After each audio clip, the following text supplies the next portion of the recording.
আজকে মহাপ্রভু শ্রীচৈতন্য সম্বন্ধে অল্প কিছু কথা আমি বলতে চাই। ভগবান শ্রীকৃষ্ণ চৈতন্য নবদ্বীপে আবির্ভূত হয়েছিলেন 1486 খ্রিস্টাব্দে ফাল্গুনী পূর্ণিমায়। নবদ্বীপ সেই সময় বাংলার বিদ্যাচর্চার প্রধান কেন্দ্র হয়ে উঠেছিল। বল্লাল সেনের আমল থেকেই এখানে একটা শিক্ষা সংস্কৃতির কেন্দ্র গড়ে ওঠে এবং পরবর্তীকালে সেটা দ্বিতীয় রাজধানীও হয়ে ওঠে ওই সেন বংশের। তা যাই হোক, এই নবদ্বীপে দেশ বিদেশ থেকে অনেক ছাত্র পড়তে আসতো। বিশেষ করে ন্যায়শাস্ত্র পড়ার প্রধান একটি কেন্দ্র হয়ে উঠেছিল। যেমন মিথিলা তেমনই নবদ্বীপ, এরপরে ভাটপাড়া। এই নবদ্বীপের সেই সময়ের যে সমাজ ব্যবস্থা কীরকম ছিল সেটা আমাদের একটু জানা দরকার। ওই সময়ে উচ্চবর্ণের মানুষেরা নিম্নবর্ণের মানুষকে খুব তুচ্ছ তাচ্ছিল্য করত। এই জন্যে অনেক নিম্নবর্ণের মানুষ, তথাকথিত নিম্নবর্ণের বা অন্তজ শ্রেণীর মানুষ ইসলাম ধর্ম গ্রহণ করছিল। বাংলায় তখন পাঠান শাসন চলছিল। আর এই ইসলাম ধর্ম গ্রহণ করেছে তারা শুধু যে আমাদের হিন্দু ব্রাহ্মণ বা এদের উচ্চবর্ণের অত্যাচারে, শুধু তাই না।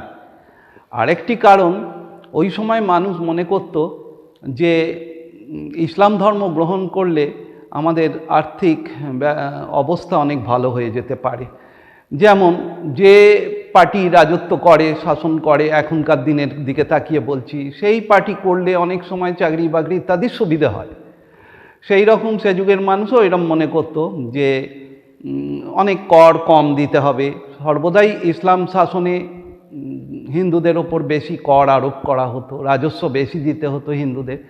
সেই সব কারণেও অনেকে ইসলাম ধর্ম গ্রহণ করেছিল। তবে হ্যাঁ, আর একটা কথাও মনে রাখতে হবে যে ইসলামে সমস্ত ধরনের মানুষের সমান উপাসনার অধিকার, এটা হিন্দু ধর্মে কিন্তু এখন হচ্ছে ধীরে ধীরে, কিন্তু সেই সময় অন্তত ছিল না। অনেক দিন আগে বৈদিক যুগে হয়তো ছিল, কিন্তু মাঝে অধঃপতিত হিন্দু জাতির মধ্যে সেটি দেখা যায়নি। বিবেকানন্দ এই কথা বারবার বলেছেন পরবর্তীকালে যে ইসলামিক ঐক্য দরকার। ঐক্য মানে এই, আমি আপনাদের একটা ঘটনা বলতে পারি। ঘটনাটা যিনি দেখেছেন তিনি এসে আমায় রিপোর্ট করেছেন। তিনি একবার ভিক্টোরিয়া মেমোরিয়ালের ওই কাছাকাছি একটি যে গ্রাউন্ড আছে সেইখানে বসেছিলেন সন্ধেবেলায়। তার কলকাতাতেই বাড়ি। তিনি বলছেন, একদিন আমি এরম গেছি সন্ধেবেলায়, বসে আছি, দেখছি একটা খুব দামি গাড়ি করে একটা মুসলমান ফ্যামিলি এলো। সন্ধে হয়ে আসছে, আজান দিতে হবে। তারা গাড়ি থেকে নেমে মখমলের খুব দামি একটা চাদর মাঠের ওপর বিছলো। বিছিয়ে তারা ওই আজান দিতে যাবে, সেই সময় একটা মুসলমান গরিব ফুচকাওয়ালা দূরে দাঁড়িয়েছিল। সে তার নোংরা গামছাটা মাথার নিচে পেতে সে তার নিজের মতো করেই আজান দিতে যাচ্ছিল। কিন্তু এই ধনী মুসলমান যে পুরুষ মানুষটি ছিলেন, তিনি গিয়ে তার হাত ধরে তাকে টেনে এনে নিজের এই মখমলের যে চাদর, সেই সুন্দর চাদরের ওপর, মহার্ঘ দামি চাদরের ওপর বসিয়ে একসঙ্গে প্রার্থনা করলেন। এইটা হিন্দুদের শিখতে হবে। হিন্দুদের এইটার অভাব হয়ে এখনও এরম চলছে। আরও মানে পরে কি হবে, এখন অনেক হিন্দুর অবশ্য আক্কেল হয়েছে, তা আরও হওয়া দরকার। তা এই রকম অবস্থা চলছিল। নিম্ন শ্রেণীর মানুষের বেদ পাঠের অধিকার ছিল না, টোলে তারা পড়তে পারত না। তারপরেতে মুসলমান শাসনে তাদের নিজস্ব যে সমস্ত ব্যবসা ইত্যাদি সেগুলোও অনেক মার খেয়েছিল। ধর্ম কর্ম সব দিক থেকেই তাদের অবস্থা খুব সঙ্গীন হয়ে পড়েছিল। তাদের সহায়ক কেউ ছিল না। আবার দেখা গেছে ধর্মের ক্ষেত্রে সেই যুগে শাক্তদের সঙ্গে বৈষ্ণবদের বিরাট লড়াই চলছে। শাক্তরা শক্তির পুজো করে এবং শক্তিতে একটা দম্ভ এসে যায়। যে শক্তি লাভ করে, এটা দম্ভ এসে যায় যে তারা মনে করে আমরা আমাদের শক্তিতে সবাইকে জয় করে নেব, সবাই আমাদের অনুগত হয়ে থাকবে। কিন্তু বৈষ্ণব যে প্রেমের ভাব, প্রেমের আন্দোলন, সেখানে তো ওইটা স্থান নেই। ভগবানকে সেখানে মধুর ভাবে দেখা হয়। ঐশ্বর্য সম্পন্ন শক্তি সম্পন্ন বলে দেখা হয় না। এই যেমন একটা সেই সময় তান্ত্রিক বা শক্তি আরাধনার সঙ্গে চলছিল বৈষ্ণব আন্দোলনের একটা বিভেদ। আবার বৌদ্ধ যে তন্ত্র সেই সময় ভারতবর্ষে খুব মাথাচাড়া দিয়েছিল, বৌদ্ধ ধর্মের অধঃপতনের যুগ সেটা। অনেক তান্ত্রিক যারা বৌদ্ধ তন্ত্র নিয়ে চর্চা করত তারাও ওই ধরনের ওই উচ্চাটন, মারণ, স্তম্ভন এইগুলোকেই মনে করত প্রকৃত ধর্ম বা আধ্যাত্মিক বিষয়, মানে এই শক্তি যার থাকবে সেই আধ্যাত্মিকভাবে উন্নত। আর একটা ব্যাপার দার্শনিক দিক থেকে যেটা চলছিল একটা দ্বন্দ্ব, এটা শঙ্করাচার্য এবং তার ব্যাপক অদ্বৈত প্রচার, অদ্বৈত জ্ঞান মার্গী প্রচার। এই প্রচার যতদিন ত্যাগ বৈরাগ্য থাকে ততদিন জ্ঞানও ঠিক থাকে, আর যখন ত্যাগ বৈরাগ্য কমে যায় তখন ওই জ্ঞান শুধু আস্ফালনে পরিণত হয়, শুষ্ক পাণ্ডিত্যে পরিণত হয়। এবং তখনকার দিনের মানুষ মনে করত আমরা পড়াশুনো করব, টলে পড়ব, ন্যায়শাস্ত্র পড়ব, বেদান্ত শাস্ত্র পড়ব, পড়ে লোককে হারাবো, তর্কে পরাজিত করলেই আমাদের নাম যশ অর্থ সবই হবে, টোল খুলব এবং ভালো একটা বিবাহ করে সংসার জীবন যাপন করব। শুষ্ক জ্ঞান এবং পাণ্ডিত্য যে অহংকারের সৃষ্টি করেছিল, সেই অহংকার তাদেরকে ভগবান থেকে দূরে সরিয়ে দিয়েছিল। তখন ভগবান শ্রীকৃষ্ণ চৈতন্যের আবির্ভাব হচ্ছে এবং তিনি একটা অস্ত্রে সব কটা দ্বন্দ্বকে মেটাতে চাইলেন, প্রেম, ভালোবাসা। বিবেকানন্দ বলেছেন গোপীদের প্রেমোন্মত্ত ভাবের তিনি প্রতিমূর্তি শ্রীচৈতন্য। এবং এই প্রেম শুধু ঈশ্বরের প্রতি ধাবিত হয়নি, সাধারণ অসহায় মানুষদের প্রতিও ধাবিত হয়েছিল। কানা, খোড়া, আতুর, দুস্থ, শূদ্র, তাদের সকলকে তিনি ভালোবেসেছিলেন। আর আধ্যাত্মিক সাধনাতেও প্রেমের দ্বারাই ব্রহ্মজ্ঞান লাভ, প্রেমের দ্বারাই মুক্তি, এই তত্ত্ব তিনি প্রচার করলেন। সব দিক থেকে দ্বৈত, অদ্বৈত, বিশিষ্টাদ্বৈত এই দার্শনিক মতবাদগুলোর পারস্পরিক লড়াই ও প্রেমের দ্বারা তিনি মেটাতে চাইলেন। শাক্ত এবং বৈষ্ণবদের যে লড়াই সেটাও মেটাতে চাইলেন ওইভাবে। বৌদ্ধ, জৈন বিভিন্ন ধর্ম প্রচারকদের তিনি সঙ্গে দেখা করেছেন এবং তাদেরকে বুঝিয়েছেন, তাদেরকে প্রেমের ধর্মে নিয়ে এসেছেন। শঙ্করাচার্য তাদের তর্কে হারিয়ে হিন্দু সমাজে অন্তর্ভুক্ত করেছিলেন, কিন্তু তারা মন থেকে মেনে নিতে পারেনি। এবং সেই জন্যই অন্ধ্রপ্রদেশ বা তেলেঙ্গানা ওই অঞ্চল দিয়ে যখন মহাপ্রভু গেছেন দক্ষিণ ভারতে, তখন মহাপ্রভু ওদের সঙ্গে সাক্ষাৎ করেছেন, ওদেরকে বুঝিয়েছেন এবং ওনার যে প্রেমময় মূর্তি চেহারা এবং যেরম বিনয় নম্র ব্যবহার আর অপূর্ব ভাবন্মত্ততা, সেই দেখে তারা অনেকেই মুগ্ধ হয়েছে, বৈষ্ণব ধর্ম গ্রহণ করেছে, হিন্দু ধর্মে পাকাপাকি স্থান গ্রহণ করেছে। এখন মহাপ্রভু একটু ছোটবেলার কথা দুটো একটা বলবো। ছোটবেলায় তার প্রিয় খেলা কি? হরিবোল হরিবোল বলে তিনি নাচতেন এক জায়গায় দাঁড়িয়ে, আর বন্ধুরা তাকে ঘিরে ঘিরে হরিবোল হরিবোল বলে নাচত। যেমন বিবেকানন্দের ক্ষেত্রে দেখা যাচ্ছে ছোট থেকে ধ্যান খেলছেন, পরবর্তীকালে ধ্যানেরই এক অদ্ভুত সিদ্ধ প্রতিমূর্তি হিসেবে তিনি সারা পৃথিবীতেই পুজো পেয়েছেন। মহাপ্রভু সেই হরিনাম, হরে কৃষ্ণ কৃষ্ণ কৃষ্ণ কৃষ্ণ হরে হরে, এই যে নাম তিনি শিখিয়েছেন, সেই নামের পূর্বাভাস তার ছোটোবেলাতেই পাওয়া যাচ্ছে। ছোটোবেলায় খুব দুরন্ত ছিলেন, আর শুধু দুরন্ত নয়, আমি দেখি বিবেকানন্দের ছোটোবেলার সঙ্গে খুব মিল। কেউ কিছু তাকে বললে মা বা ইয়েরা, দাদা বা দাদাকে অবশ্য খুবই মান্য করতেন, কেউ কিছু বলতে এলে ওই জেদ ধরতেন, এটা আমার চাই, ওটা আমায় দিতেই হবে। আর বিরোধিতা করলে আবর্জনার মধ্যে, আস্তাকুড়ের মধ্যে গিয়ে দাঁড়াতেন যাতে কেউ ধরতে না পারে, কারণ সচিমাতা ছিলেন খুবই বায়ুগ্রস্ত, সেই জন্যে তিনি ওই রকম ছেলেকে দেখলে আর তাকে ধরতে যেতেন না। আর ভীষণ ছেলের জেদ, তবে জেদ এমন একটা বিষয়ে ধাবিত হয়েছিল, এটা শুনলে আমরা অবাক হয়ে যাব। এইগুলোই অবতারদের বিশেষত্ব, যেটা শ্রীকৃষ্ণ বলেছেন জন্মকর্ম চমে দিব্যম, আমার জন্মকর্ম দিব্য। অবতারদের জন্মকর্ম সব বোঝা যায় না, ওই জন্য দিব্য।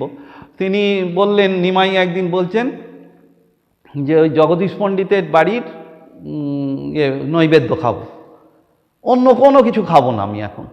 এ তো সবাই অবাক, তিন চার বছরের ছেলে তখন এরম জেদ ধরেছে। তখন মা বলছে তোকে ওইগুলো আনিয়ে দিচ্ছি, তুই খা। আর ওদের বাড়ি পুজো হলে বলো না ওই নৈবেদ্য এখনই আমার চাই। এই আর কান্নাকাটি, ধুলোয় গড়াগড়ি, সবাই বোঝাচ্ছে কিছু হচ্ছে না। এখন জগদীশ পণ্ডিত এবং তার ভাই হিরণ গোবর্ধন, খুব নামকরা দুই পণ্ডিত এবং নিষ্ঠাবান ব্রাহ্মণ, তারা তখন শুনতে পেয়ে নৈবেদ্যের কিছু অংশ এসে তাকে খাইয়ে গেল, তখন শান্ত হলো।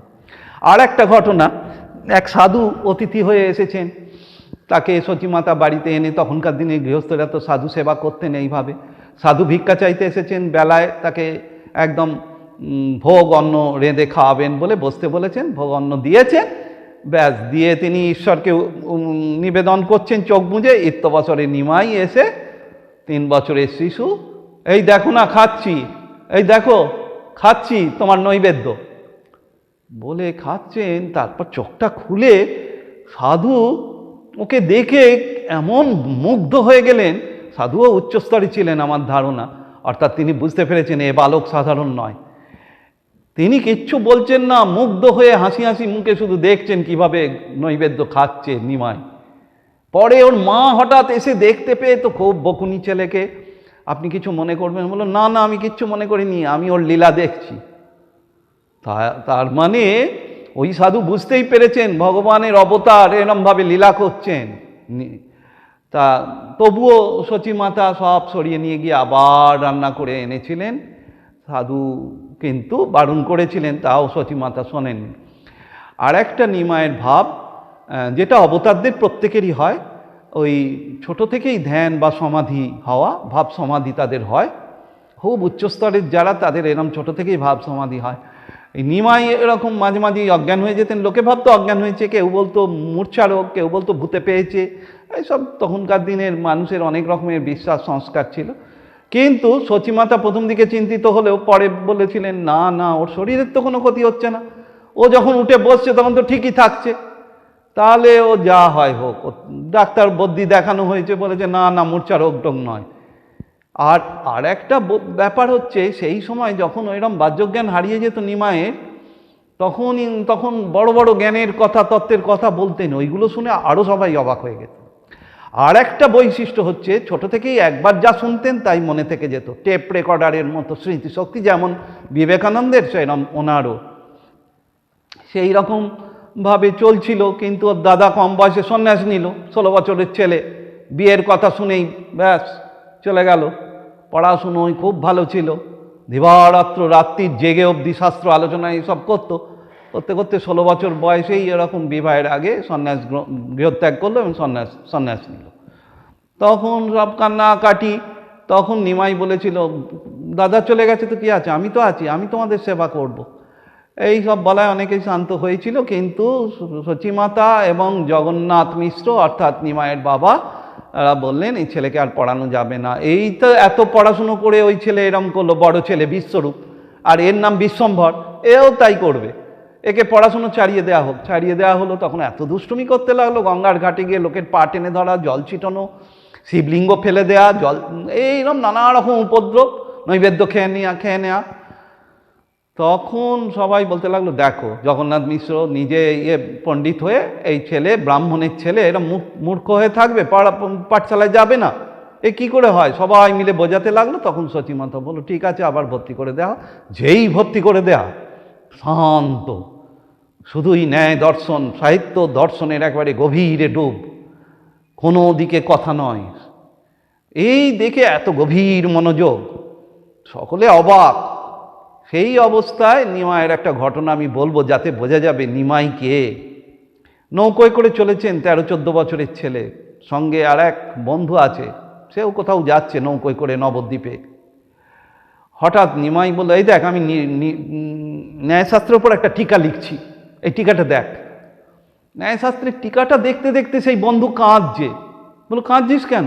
বলছে জানিস আমিও একটা ন্যায়শাস্ত্রের এরকম টিকা লিখছি, তবে তোরটা এত ভালো হয়েছে যে তোরটা যে পড়বে সে আমারটা পড়বেই না, দেখবেই না, এই জন্য আমি কাঁদছি। বলো ও এই জন্যে কাঁদছিস, দে। বলে নিয়ে ছুঁড়ে ফেলে দিলেন লেখাটা জলের মধ্যে। তখন তো নিমাই শ্রী চৈতন্য হননি, তখন তো পড়াশুনো করে বিরাট পণ্ডিত হব অন্তত আপাতভাবে এইটাই তার ইচ্ছা। কিন্তু সেখানে ওই জন্য বিবেকানন্দ একটা কথা বলেছেন, অসাধারণ কমেন্ট বিবেকানন্দের। বলেন, একবার মাত্র একটি প্রতিভা এই ন্যায়শাস্ত্রের অবচ্ছিন্ন অবচ্ছেদকে জাল ভেদ করিয়া উত্থিত হইয়াছিল, ভগবান শ্রীকৃষ্ণ চৈতন্য। ন্যায়শাস্ত্রের অবচ্ছিন্ন অবচ্ছেদক জালটা অনেকে আপনারা বুঝতে পারবেন না।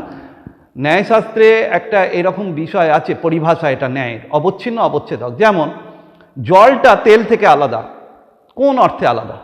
তরলতা অবচ্ছেদক ধর্মে বিচ্ছিন্ন। আবার জলটা আর একটা জল থেকে, সুগন্ধি জল, দুর্গন্ধ জল থেকে, সেটা গন্ধত্বা অবচ্ছিন্ন সম্বন্ধে। এই যে অবচ্ছিন্ন অবচ্ছেদক, এটা অতি মারাত্মক। ক্যাটেগরাইজেশন করা বস্তুকে একটা থেকে আর একটা পৃথক করার অপূর্ব যৌক্তিক প্রণালী এই ন্যায়শাস্ত্রে। কিন্তু এতে হয় কি, মানুষের এই তর্ক কচকচি করে তো আত্মজ্ঞান বা ঈশ্বর লাভ হয় না, মুক্তি লাভও হয় না। এতে একটা বুদ্ধিজীবী হয়ে ওঠে, এবং সেই বুদ্ধিজীবী জন্ম মৃত্যুর কোলে ঢলে পড়বে একদিন। সাধারণ জীবের মতোই জন্মানো মরা চলবে, বুদ্ধিজীবী হলেই তো আর মুক্তি হয় না। তাই ভগবান শ্রীকৃষ্ণ চৈতন্য পরে বলেওছিলেন যে আমার নৈয়ায়িকী মুক্তি আমার চাই না, আমি বরং বৃন্দাবনের কাক হয়ে থাকবো, সেও ভালো। নৈয়ায়িকী মুক্তি কাকে বলি?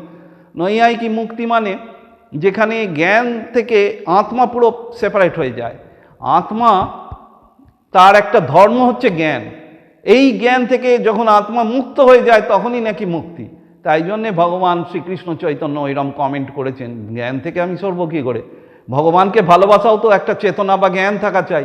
তাহলে আমার বরং বৃন্দাবনের কাক হয়ে থাকা ভালো।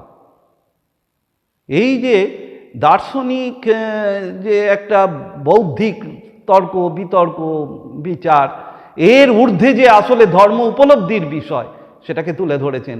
পরবর্তীকালে তিনি ওই অচিন্ত ভেদাভেদ তত্ত্ব প্রচার করেছেন। অচিন্ত ভেদাভেদ অবশ্য তিনি এই না দর্শনটা ঠিক নিজে যে রচনা করে গেছেন, ফর্মুলেট করেছেন তা নয়, পরবর্তীকালে বলদেব বিদ্যাভূষণ করেছেন। কিন্তু এর গোড়ার কথাগুলো তার মুখ থেকেই বেরিয়েছিল।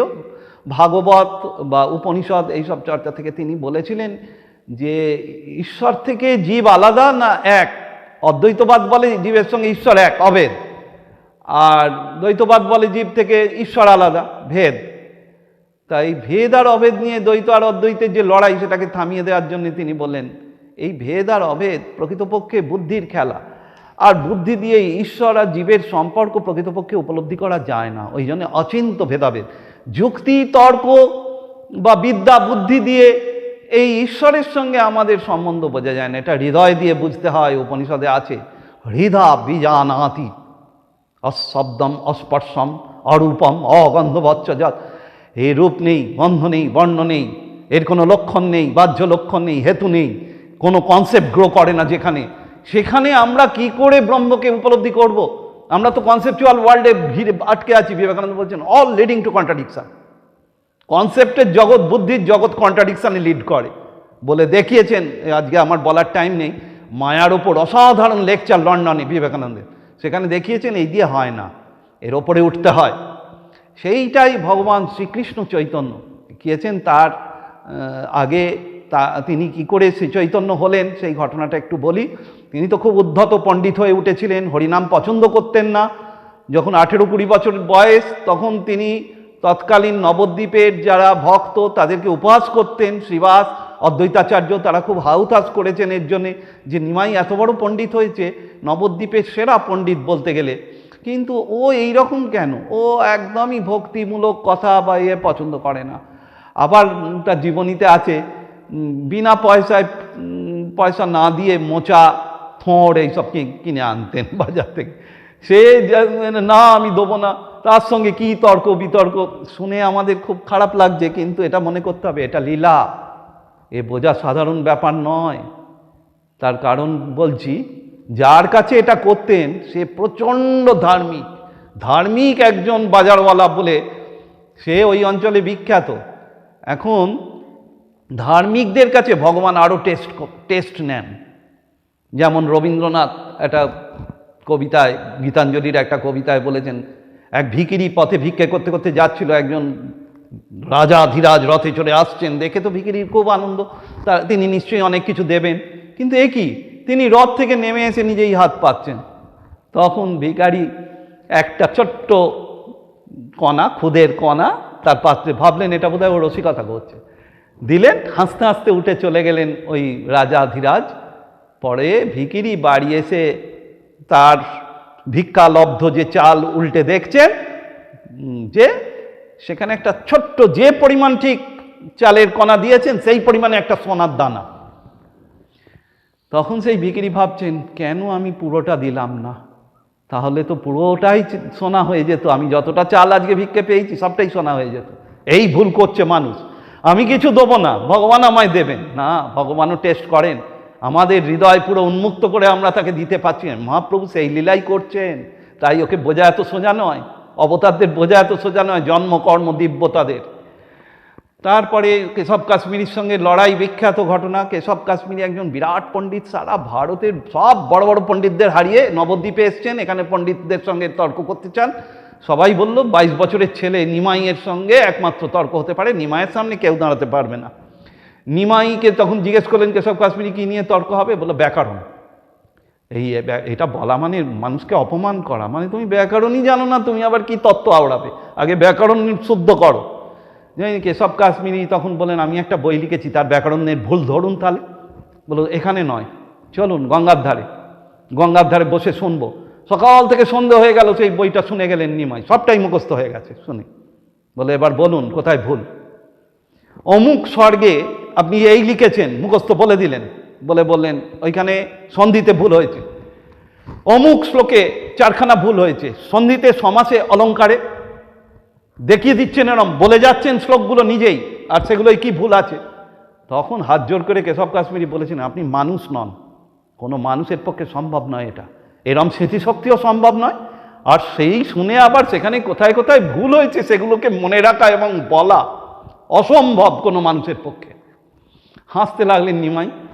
তা যাই হোক, নিমাইয়ের সাথে বিবাহ হয়েছিল লক্ষ্মীপ্রিয়া, এক কম বয়সী কিশোরীর সঙ্গে, 16-17 বছর বয়সেই বিবাহ হয়েছিল। কিন্তু বিবাহের পর তিনি নিমাই শ্রীহট্টতে, যেখানে ঢাকা দক্ষিণ গ্রামের নাম, সেইখানে তিনি পৈতৃক বাড়ি দেখতে গিয়েছেন। সেখানে ঠাকুমা তখনও বেঁচে ছিলেন, ঠাকুমা খুব ভালোবাসতেন তাকে, মহাপুরুষ এক জন্ম নিচ্ছে তিনি বলেছিলেন শচীদেবীকে, বৌমাকে। সেই জন্য শচীদেবী বলেন, যা ঠাকুমা বেঁচে আছে একবার দেখা করে আয়। তা ওই গেছেন, গিয়ে সেইখান থেকে অনেক সম্মান পেয়েছেন, অনেক পণ্ডিতের সঙ্গে সাক্ষাৎ, আর সাথে সাথে ভারতবর্ষের অবস্থাও দেখছেন, বাংলাদেশে গরিব মানুষদের কি অবস্থা, সামাজিক অবস্থাটাও দেখছেন, ধর্মীয় অবস্থা দেখছেন। ফিরে এলেন যখন শুনলেন লক্ষ্মীপ্রিয়া সাপে কামড়ে মারা গেছেন, তখন তো খুবই কষ্ট পেলেন শচীদেবী, এবং তার নিজেরও কষ্ট হলো। আবার বিবাহ হলো বিষ্ণুপ্রিয়া দেবীর সঙ্গে। কিন্তু বাবার পিণ্ডি দানের জন্যে নিমাই কিছুদিন পরে চললেন, কয়েক বছর পরে চললেন গয়াতে পিণ্ডি দিতে। অনেক কম বয়সেই তিনি পিতা জগন্নাথ মিশ্রকে সম্ভবত 11 বছর বয়সে হারিয়েছিলেন, শ্রীরামকৃষ্ণের মতোই তিনিও 11 বছর বয়সে পিতৃহারা হয়েছিলেন। তারপর চললেন গয়াতে গিয়ে গয়ার পাদপদ্মে সেই বিষ্ণুর যে বামন অবতারের পায়ের ছাপ, সেই দেখতে দেখতে তিনি ভাবে বিহ্বল হয়ে গেলেন, দেখলেন এটা আমারই পায়ের ছাপ। মনে পড়ে গেল সব কিছু, যে আমি বিষ্ণুর অবতার। যদিও বিবেকানন্দ বলেছেন অবতারদের জন্ম থেকেই মনে থাকে তারা কে এবং কী জন্যে আবির্ভূত হয়েছেন এই জগতে। যাই হোক, ওই পায়ের ছাপ মিলে যাওয়ায় ভাবতে ভাবতে, বিষ্ণুর কথা চিন্তা করতে করতে ভাব সমাধিতে টলে পড়ে যাচ্ছিলেন, সেই সময় পেছন থেকে জড়িয়ে ধরলেন একজন, মাধবেন্দ্র পুরী। তিনি শঙ্করাচার্যের মতেরই একজন, পুরী সম্প্রদায়ের সন্ন্যাসী, দশনামী সম্প্রদায়ের, কিন্তু তিনি ভক্তি এবং ভাব প্রচার করতেন। শঙ্করাচার্য থেকেই পরবর্তীকালে ভক্তি প্রেমের একটা ধারাও প্রবাহিত হয়েছে ভারতবর্ষে। যাই হোক, মাধবেন্দ্র পুরীর শিষ্য ঈশ্বর পুরী, তিনি একবার অনেক দিন আগে নবদ্বীপে এসেছিলেন, নিমাইকে দেখে ভালো লেগেছিল, নিমাইয়ের বাড়িতে অতিথি হয়েছিলেন। নিমাই তার গ্রন্থের ব্যাকরণগত সমালোচনা করেছিলেন তাঁরই ইচ্ছায়, অর্থাৎ ঈশ্বরপুরীর ইচ্ছায়। সেই ঈশ্বরপুরী ওখানে সেই সময় ছিলেন গয়ায়, তাঁর কাছে দীক্ষা নিলেন এবং ওই সমাধি থেকে উঠে তিনি সর্বদা হা কৃষ্ণ কোথা কৃষ্ণ, হা কৃষ্ণ কোথা কৃষ্ণ করতে লাগলেন এবং কৃষ্ণ প্রেমে বিভোর, কৃষ্ণকে দর্শনের ব্যাকুলতায় তিনি একেবারে বিহ্বল হয়ে পড়েছেন। সেই সময় কৃষ্ণ মন্ত্র দান করলেন ঈশ্বরপুরী। সেই অবস্থায় তিনি ফিরে এসে যেন লোক চিনতে পাচ্ছেন না, কৃষ্ণ নাম ছাড়া আর কিছু ভালো লাগছে না, পড়াতে পাচ্ছেন না টোলে, ছাত্ররা বিদায় নিচ্ছে।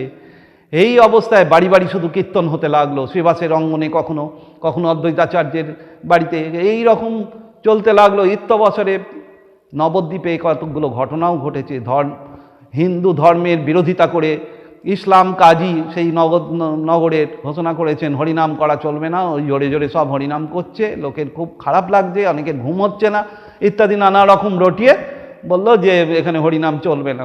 নিমাই বললেন চলো, সব বাড়ি থেকে বার করলেন সবাইকে, বললেন কাজীর কাছে যাব, আমাদের ধর্মের অধিকার কেড়ে নিতে পারেন না উনি। সেই প্রথম ধর্ম যে মৌলিক অধিকারের মধ্যে গণতন্ত্রে অন্তর্ভুক্ত হয়েছে, সেই মৌলিক অধিকার দাবি করলেন। অহিংস আইন অমান্য আন্দোলন প্রথম দেখলো ভারতবর্ষ। সেই কীর্তন করতে করতে চলেছেন, এইবার লাঠিয়াল সব দাঁড়িয়ে আছে কাজীর ওই নগরের যে ধারে, রাস্তার ধারে, সেইখান দিয়ে কীর্তন করতে করতে ভাবে বিহ্বল চলেছেন। এমন ভাব, সেই ভাবের ছোঁয়া লেগে ওই সব লাঠিয়ালগুলো হরিনাম করতে লাগলো আর মাথা দোলাতে লাগলো। লাঠি তাদের উঠলই না। সেই অবস্থায় কাজীর কাছে গেছেন, কাজীকে মামা বলতেন, মামু বলে গিয়ে হাজির। আর কাজী প্রথমে ভয় পেয়ে এত লোক একসঙ্গে আসছে দেখে ভেতরে ঢুকে গিয়েছিলেন। তারপর নিমায়ের সেই প্রেমময় মূর্তি আর ব্যবহার দেখে এসে খুব একেবারে গল্প আলোচনা, বলল না না আমি এই ফিরিয়ে নিচ্ছি, এই আদেশ দেওয়া আমার ঠিক হয়নি। হ্যাঁ, তুমি আমাদের গর্ব, আমাদের নবদ্বীপে এত বড় পণ্ডিত তোমার মতো নেই। এই সব হলো। আর বছর ভাই দুই হচ্ছে এখনকার ভাষায় পুলিশ কমিশনার, তখন হচ্ছে কোতোয়াল, নগরের কোতোয়াল দুজন। ওদের কাছেও সব নালিশ জানিয়েছে শাক্তরা যে এরা এই বৈষ্ণবরা খুব বেড়েছে, খালি নামগান করে আর আমাদের পূজা অর্চনা করতে পারি না, কানের কাছে ওই আওয়াজ সর্বদা, তা ওটাকে আটকানো দরকার। তখন জগাই মাধাই তারা খুব ছিল শাক্ত ভাবাপন্ন এবং মদ খেত, ওইসব তান্ত্রিক মন্ত্র উচ্চারণ করত। তারা দাঁড়িয়েছিল বিভিন্ন গ্রুপে ভাগ হয়ে নিমাই চলেছেন। বছরে নিত্যানন্দ এসেছেন, 12 বছর বয়স থেকে সন্ন্যাসী, পরিব্রাজক হয়ে ঘুরছেন, স্বপ্ন দেখেছেন বিষ্ণু স্বয়ং নবদ্বীপে অবতীর্ণ নিমাই রূপে তার কাছে এসেছেন। এসে এইবার সব দল বেঁধে প্রথম গ্রুপে আছেন ওই নিত্যানন্দ এবং আরও কিছু ভক্ত নবদ্বীপের। দ্বিতীয় গ্রুপে আছেন মহাপ্রভু স্বয়ং। এই নিত্যানন্দ এগোচ্ছেন দেখে একেবারে মাথায় এক মদ খাচ্ছিলেন যে কলসিতে, এই কলসি ছুঁড়ে মারলেন কপালে, একেবারে কলসি লেগে ভেঙে গেল, কপাল কেটে রক্ত ঝরতে লাগলো। তখন পা দুটো মাধবের জড়িয়ে ধরে নিত্যানন্দ বলতে লাগলেন তাতে কি হয়েছে, কলসি মেরেছ, তাতে কি হয়েছে, তুমি একবার হরিনাম করো তাহলেই তোমার সব পাপ খণ্ডন হয়ে যাবে। এরম বলতে বলতে নিমাই এসে পড়লেন, নিমাইয়ের দল। নিমাই দেখে বললেন এ কি, কে তোমার মাথা ফাটিয়েছে? বলো এই যে যেই বলা সুদর্শন চক্র আহ্বান করলেন নিমাই, সেই দেখে একেবারে সব থরহরি কম্প, যে কে ইনি, এই আছে ইনভিনসিবল, অজেয় সেই অস্ত্র। যখন রামচন্দ্র রাবণকে মারছেন, সেই বানের আগে সুদর্শন চক্র ঘুরছে, তখনই রাবণ বুঝলেন খতম, এবার আর নয়। কুম্ভকর্ণকেও মারার সময় সুদর্শন চক্র ঘুরছে। সেই সুদর্শন চক্র যাকে কেউ জয় করতে পারে না, সেই সুদর্শন হাতে শ্রীকৃষ্ণ সুদর্শন দিয়ে সব খতম করেছিলেন শ্রেষ্ঠ বদমাইশগুলোকে। সেই আহ্বান করায় তো একেবারে সব ভয়েতে কাঁপছে। তখন নিত্যানন্দ পা একেবারে জড়িয়ে ধরে, তুমি এবারে এই অস্ত্র ধারণ করতে পারো না, তুমি এসেছো এবারে প্রেম বিতরণ করতে, তুমি ভুলে যেও না, তোমার এই ক্ষোভ এই ক্রোধ শোভা পাচ্ছে না, তুমি প্রেমের অবতার। রামকৃষ্ণদেবও বলেছিলেন প্রেমের অবতার নিতাই এবং নিমাই। তখন তিনি সংবরণ করলেন রাগ এবং তিনি জড়িয়ে ধরেছিলেন জগাইকে মাধাইকে, যদিও শ্রীচৈতন্য নিজে বলেছিলেন নিতাই উদ্ধার করেছে ওদের। যাই হোক, প্রচণ্ড বৈরাগ্য, ঘরে থাকতে পারছেন না, মাকে সন্ন্যাসীর জন্য বলছেন। শেষ পর্যন্ত রাত্রির বেলায় গৃহত্যাগ করলেন, করে ছুটে চললেন মধ্যরাতে গঙ্গা সাঁতরে পার হয়ে তিনি চললেন কাটোয়ার দিকে। কাটোয়ায় তখন বিখ্যাত সাধক সিদ্ধ পুরুষ কেশব ভারতী, ইনিও শঙ্করাচার্যের 10 নামী সম্প্রদায়ের এক সন্ন্যাসী। তার কাছে সন্ন্যাস নিতে চাইলেন। প্রথমে তিনি দিতে চাইলেন না, বললেন এত সুন্দর দেখতে তোমায়, এত পাণ্ডিত্য, এত উচ্চ বংশে জন্ম, যে পাশ্চাত্য বৈদিক ব্রাহ্মণ ফ্যামিলি, ভারতবর্ষের সবচেয়ে উচ্চ ব্রাহ্মণ ফ্যামিলি, সেই তুমি কি সন্ন্যাস রাখতে পারবে? আমাকে পরীক্ষা করুন। ব্যাস, জিভ বার করতে বললেন, জিভ বার করলেন, সেখানে শুকনো কিছু চিনির দানা দিলেন কেশব ভারতী, তারপর বললেন জিভ বার করেই থাকো। কিছুক্ষণ বাদে ফুঁ দিলেন, শুকনো চিনির দানা উড়ে গেল জিভের ওপর থেকে। তখন বললেন তোমাকে আর কি শিক্ষা দেবো, তুমি তো পৌঁছেই গেছো। রসনাকে যে জয় করেছে সে আত্মজ্ঞান লাভের অধিকারী। জিতে রসে জিতাং সর্বম। পরেই তিনি বলল তোমাকে এক্ষুনি সন্ন্যাস মন্ত্র দিচ্ছি। সন্ন্যাস মন্ত্র দেওয়ার সাথে সাথেই নির্বিকল্প সমাধি নিমায়ের। ওই জন্য রামকৃষ্ণদেব বলতেন একই সঙ্গে ব্রহ্মজ্ঞানের সৌর আলো, সৌরদীপ্তি, আবার ভক্তিচন্দ্রের শীতল চন্দ্রিমা, দুটোই মহাপ্রভুর মধ্যে, ভক্তি জ্ঞান দুটোই। তারপরে একদিন ধরে এরম সমাধিতে রয়েছেন। তা গুরুদেব সব শিষ্যদের বলছেন এসো দেখে যাও, অধিকারী কাকে বলে দেখে যাও। মন্ত্র পড়ার সঙ্গে সঙ্গে নির্বিকল্প সমাধি। শ্রীরামকৃষ্ণের যেমন 3 দিন ধরে নির্বিকল্প সমাধি, তোতাপুরি ভয় পেয়ে গেছেন, এই রে এ তো আর নামবেই না, এ তো শরীরত্যাগ করবে। নির্বিকল্প সমাধিতে 3 দিন ধরে এরম বসে আছে, স্থির, মৃতের লক্ষণ ফুটে ওঠে গায়ে। যাই হোক, এরপর তো তিনি ছুটে চললেন নীলাচলের দিকে, ধর্ম প্রচার করতে লাগলেন। হরে কৃষ্ণ কৃষ্ণ কৃষ্ণ হরে হরে, হরে রাম রাম রাম হরে হরে। তার নাম, সন্ন্যাস নাম শ্রীকৃষ্ণ চৈতন্য। ওইখানে গিয়ে নানা রকম লীলা করতে লাগলেন। বিরাট পণ্ডিত সার্বভৌম ভট্টাচার্যকে হারিয়ে দিলেন। তিনি বেদান্তের অদ্বিতীয় পণ্ডিত ভারতবর্ষের সেই সময়। কিন্তু তিনিও পরাজিত হওয়ায় সকলে অবাক যে ইনি কে? এই নিমাই বা শ্রীচৈতন্য মহাপ্রভু তখন সমস্ত আতুর দুঃখী মানুষকে উদ্ধার করতে লাগলেন, তাদের জড়িয়ে ধরছেন, তাদের প্রেম মন্ত্রে দীক্ষিত করছেন, কৃষ্ণ প্রেম মন্ত্রে। তারপর ছুটে চললেন দক্ষিণ ভারতের দিকে। এখন দক্ষিণ ভারতে গিয়ে তিনি একটা ভুল করে, বৈষ্ণবরা একটু ভুল বলে ফেলে, তিনি কালী দুর্গা শিব এদের করতেন না। এইসব তো মানে নিজেদের গোঁড়ামিটা ওনার ওপর চাপায়। মহাপ্রভুর প্রেম সকলকে এক করে দিয়েছিল, সমন্বয়ের নতুন ভাব তিনি প্রচার করলেন, তর্ক করে নয়। শঙ্করাচার্যও সমন্বিত করতে চেয়েছিলেন তর্কের দ্বারা, যুক্তির দ্বারা, শ্রীচৈতন্য প্রেমের দ্বারা। তিনি সবাইকে হারিয়ে দিচ্ছেন। দ্বৈতবাদীদের কাছে গেছেন, মধ্বাচার্য যেখানে ছিলেন উদুপি, তারপরে রামানুজাচার্য যেখানে ছিলেন বিশিষ্টাদ্বৈতবাদী, মধ্বাচার্য দ্বৈতবাদী, শঙ্করাচার্য যেখানে ছিলেন সেসব জায়গায় গেছেন। মীনাক্ষী মন্দির, সে তো দেবী মন্দির, সেখানে গিয়ে দেবীর দর্শন, দেবীর আদেশ পেয়েছেন। কামাক্ষী মন্দির, এখন আজকে এইটুকু সময় সব বলা সম্ভব নয়। কামাক্ষী মন্দিরে গেছেন, শ্রীশৈলে গেছেন, মল্লিকার্জুন যেখানে দ্বাদশ জ্যোতির্লিঙ্গ শিবের, সেইখানে গিয়ে ধ্যানস্থ সমাধিস্থ হয়ে থেকেছেন। রামেশ্বরমে গেছেন, সমস্ত শৈব এবং শাক্ত যত তীর্থ সব জায়গায় গেছেন, সবাইকার সঙ্গে পরিচয় করেছেন, ধ্যান সমাধিতে কাটিয়েছেন, ভাবনমত্ত হয়ে নৃত্য করেছেন। সেই অপূর্ব ভাব নিয়ে তিনি মহারাষ্ট্র, গুজরাট, দ্বারকা সব ঘুরে আবার ফিরেছেন। একটা দিক বলে আমি শেষ করতে চাইছি, মহাপ্রভু মানুষকে কীরকম ভালোবাসতেন, এই যে মানুষের সেবা কিভাবে করেছেন, শুধু ভগবানের প্রেমে তিনি উন্মত্ত নন, তার ঘটনা দুটো একটা বলে আমি শেষ করছি। তিনি ফিরছেন তখন মহারাষ্ট্র হয়ে ওই দিক দিয়ে মধ্যপ্রদেশ, অন্ধ্রপ্রদেশ হয়ে ফিরছেন। তো সেই ফেরার পথে কোনো এক জায়গায় ওরম গ্রামেতে ভিক্ষা পাচ্ছেন না, একটু বন জঙ্গল, ওখানে গ্রামে বসতিও সেরম নেই, আর যারা বাস করে তারাও গরিব। 2 দিন ধরে ভিক্ষা জোটেনি। 3য় দিনে ওই সঙ্গে যে ছিল কৃষ্ণদাস, মহাপ্রভুর ওই পার্শ্বদ, তিনি একটুখানি কোথাও কোনো এক দূরের কোন গ্রাম থেকে একটু আটা পেয়েছিলেন, আটা এনে রুটি করেছেন।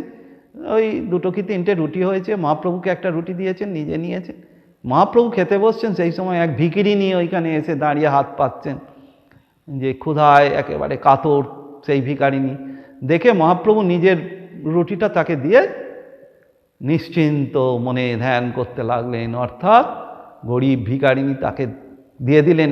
3 দিন নিজে উপবাসী থেকেও খেতে পারলেন না। আর একটা ঘটনা বলি, ওই কাছাকাছি অঞ্চলে, এখন জানি না ওইগুলো এখন কোন রাজ্যে পড়বে, এখন আমিও বলতে পারবো না, ওটা তেলেঙ্গানা না ছত্তিশগড় না অন্ধ্রপ্রদেশ না মধ্যপ্রদেশ, ওই সব জায়গায় দিয়ে আসছেন। সেই সময় একটা গ্রামে গিয়ে দেখলেন বেশ অনেক লোকজন অবস্থাপন্ন, অনেক তারা সব মহাপ্রভুর ওইরম অপূর্ব রূপ আর ভাববিহ্বল এরম চেহারা, সেই দেখে একেবারে মুগ্ধ হয়ে তারা সব এনে দিতে লাগলো, কেউ খাবার দাবার কাপড় চোপড় সব দিতে লাগলো। তিনি কোনোটা গ্রহণ না করে বসে আছেন। তারপর তিনি দূরে দেখছেন একটা গাছের নিচে এক বুড়ি ভিখিরিনী বসে আছে। গ্রামবাসীদের বলেন, এইগুলো আমি সন্ন্যাসী, আমার এসব দরকার নেই, এইগুলো নিয়ে গিয়ে ওকে দাও, সব এইগুলো ওকে দিয়ে দাও। তখনকার দিনে সন্ন্যাসীদের লোকে সম্মানও করতো সেরকম, আর মহাপ্রভুর মতো সন্ন্যাসীকে কে না সম্মান করবে। তখন সব গিয়ে দিয়ে দিল। একজন ওখানে গ্রামবাসী বলে উঠল, চৈতন্য ভাগবতে আছে কথাটা, যে এই সন্ন্যাসী কিরম চালাক দেখো, সব করিয়ে ভিক্ষা করিয়ে নিল ওই বুড়ি ভিখিরিনীটার জন্যে, ওকে দেবে বলে ভিক্ষে করিয়ে নিয়ে নিল আমাদের কাছ থেকে। কিন্তু কিছুই করার নেই, সন্ন্যাসী যা বলে তাই শুনতে হয়। এই রকম আরও অনেক ঘটনা আছে। দ্বারকায় তিনি দাঁড়িয়ে কীর্তন করছেন, তার ভাব বিচ্ছুরিত হচ্ছে, একদম অপূর্ব ভাব, দড়ি দিয়ে ঘিরে দিয়েছেন রাজা, এই ভাবময় তনু বা শরীর যেন কেউ স্পর্শ না করে। এই অবস্থায় কানা খোঁড়া অনেক ভিখিরি দড়ির বাইরে এসে দাঁড়িয়ে আছে। রাজা তো অনেক খাবার দাবার পাঠালেন, সেই সব খাবার দড়ির মধ্যে যারা ছিল 2-4 জন অন্তরঙ্গ যারা মহাপ্রভুর সঙ্গে নৃত্য করছে তাদের জন্যই দেয়া হয়েছে। মহাপ্রভু দড়ির বাইরে চলে গেলেন, গিয়ে তিনি ওই কানা খোঁড়া আতুর ওই ভিখিরিদের হাত ধরে টেনে এনে বসিয়ে নিজে হাতে খাওয়াতে লাগলেন। এই আমাদের মহাপ্রভু, এই প্রেমের দ্বারা তিনি অনেক মানে অন্তজ শ্রেণীর যারা মানুষ তাদেরকে হিন্দু ধর্মে রক্ষা করতে পারলেন। অনেক মুসলমান তার প্রেম ভাব এবং অপূর্ব জাতপাতহীন যে ভাব, সেই দেখে আকৃষ্ট হয়ে তারা ইসলাম ধর্ম ছেড়ে আবার হিন্দু ধর্মে ফিরে এসেছিল। নইলে মহাপ্রভু হোসেন শাহকে টেনে সিংহাসন থেকে নামিয়ে দিতে পারতেন। হোসেন শাহ একবার বলেছিলেন, গৌড়ে যখন উনি গেছেন, গৌড়ের সবচেয়ে বড় প্রধানমন্ত্রী, অর্থমন্ত্রী তারা এবং সাধারণ প্রজারা সব ছুটছে মহাপ্রভুর পেছনে। তখন হোসেন শাহ বলে উঠেছিলেন, কে রাজা আমি বুঝতে পারছি না, আমি না এরা, ইনি, আমি না ইনি। আমার প্রজা থেকে, সাধারণ প্রজা থেকে মন্ত্রী পর্যন্ত সব ওনার পেছনে ছুটছে।